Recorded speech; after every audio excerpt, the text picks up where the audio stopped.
Hello and welcome to Queen Mariam Talk Show. Today's episode is a little more different because it's very personal to me. It's something that most people go through, but they are afraid to share the story. It's depression. Mental health is something that we need to be careful about because the most brilliant person can get destroyed because of depression. I won't share this full story, but the lesson that I learned through my struggle. During my depression, I learned that it's okay to seek help.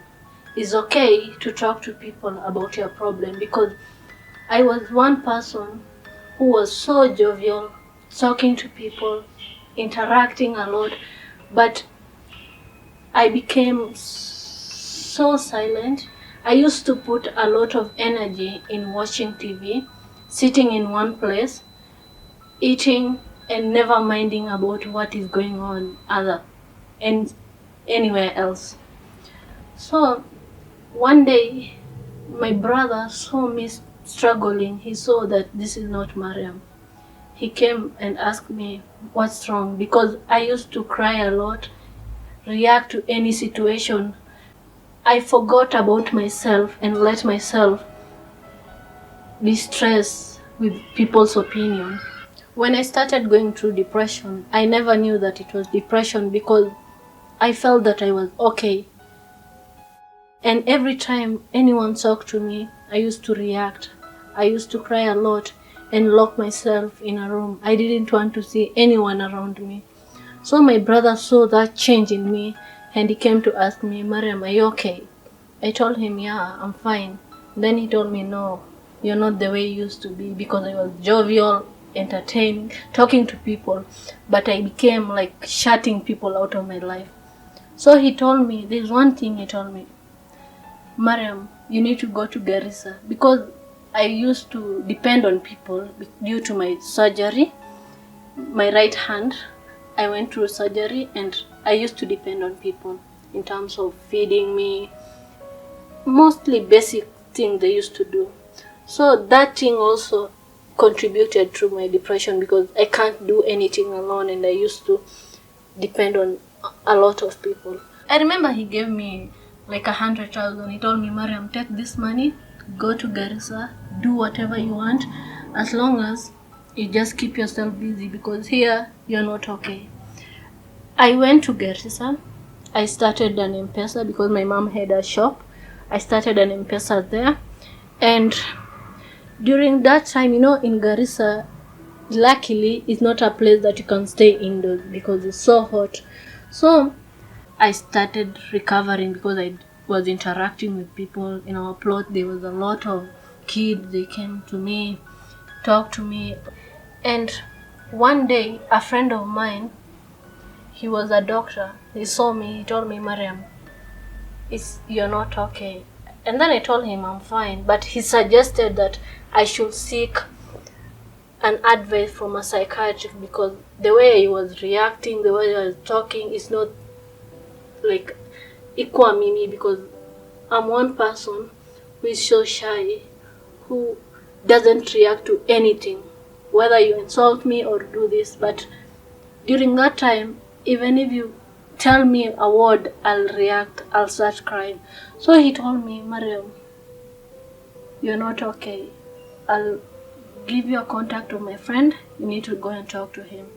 So during that time, I was like resistant. I didn't want to talk to people about my problem. And I had a lot of problem. I dropped out of school. I used to meet people who, like wrong people. I used to make wrong choices of my life. I decided to call that psychiatrist because I needed the help. I needed to talk to someone because I can't share all my problem to specific people because I had a trust issue. I don't like sharing my problem. So when I was talking to him, I felt relaxed because the way he was asking me questions, it felt normal. It felt like there's someone, at least in this world, who understands your pain, who knows you.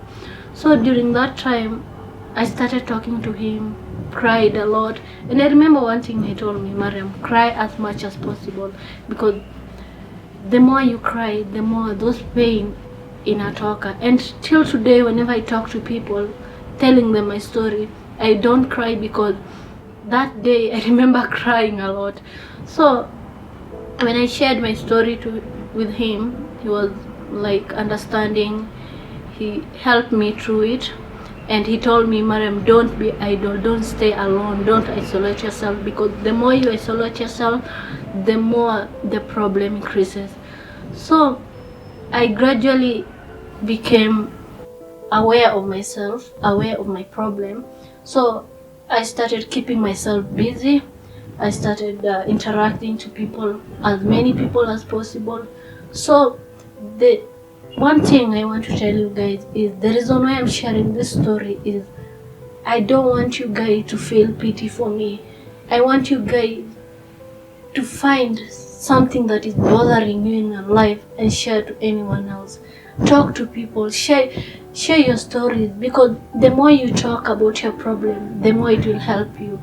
And there's a lot of people, that's why people don't like sharing their stories, is they feel that people feel pity for them. Yeah, even me, I'm afraid of sharing my stories because I don't want people to feel pity on me, because I've overcome that challenges. I'm more aware of me. So this thing I want to share with you guys is something that I learned through my struggle.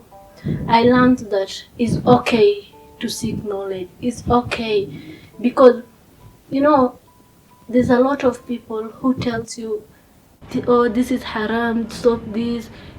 And maybe it's not. Maybe it's out of jealousy. They don't want you to do what you're doing, because they see you progressing in life.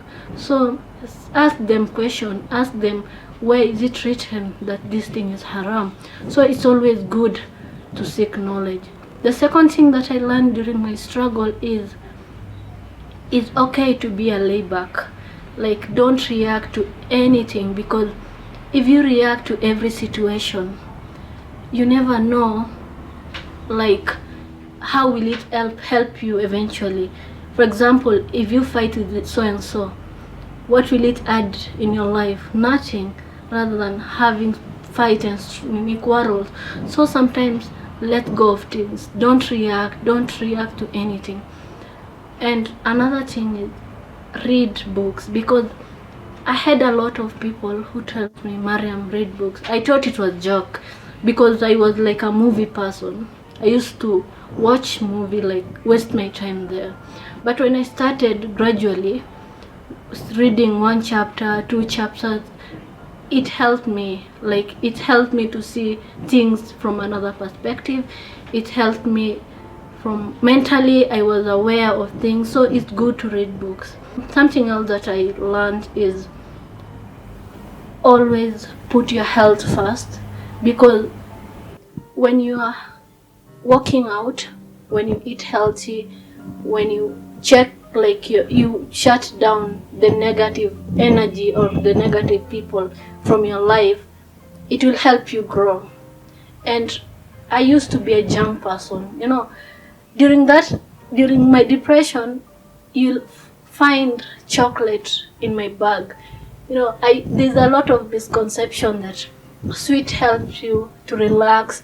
A lot of eating sweet things will help you relax, but no, it makes you become chubby. Your energy is low. But if you cut sugar and start eating healthy, you'll be more active. You'll have a lot of energy. So what I'll advise people is, start eating healthy, start living a healthy life as young as possible, because gaining weight is so fast. I was 100 kg during my depression, and yes, now I'm not there yet. I cheat, I eat a lot of junk food, but I'm more aware that junk food is not healthy for me, sugar is not healthy for me, so I'm trying to cut it out. Another thing that I've learned during my depression is, not all people that you call your friends are your true friends, because during your struggles, those friends, they run away. They come because of maybe whatever you have, maybe it's your success, but whenever you need their support, they're not there. Because I had no one. My family was there for me. My brother, he noticed I had a problem. But the friends that I was surrounded with, they saw me like, I'm okay, I'm fine. So it's always good to surround yourself with people who you help them and they help you back. It's not that you're the only person who helped them. So choose your friends wisely because you'll need them one day. I haven't shared more details because I don't like people to feel pity. I like people to learn from my struggle, to see what I've achieved, you see. So push yourself, follow your passion, and it's okay to seek help. If you're not fine, talk to people because you need them. I'm advising friends out there, brothers, sisters, mothers, and fathers out there. If there's someone in your circle, if there's someone around you who is going through something and they have shut themselves, like they don't want to talk to anyone, they don't want to be surrounded by around people, talk to them. That is a sign of depression because I know I went through that. Take care of people around you and take care of yourself. Take care of your mental health because it's more important. Thank you very much and God bless you. If you have a story that you feel like it's going to inspire and give hope to people who are struggling out there, you can reach me through my contact below.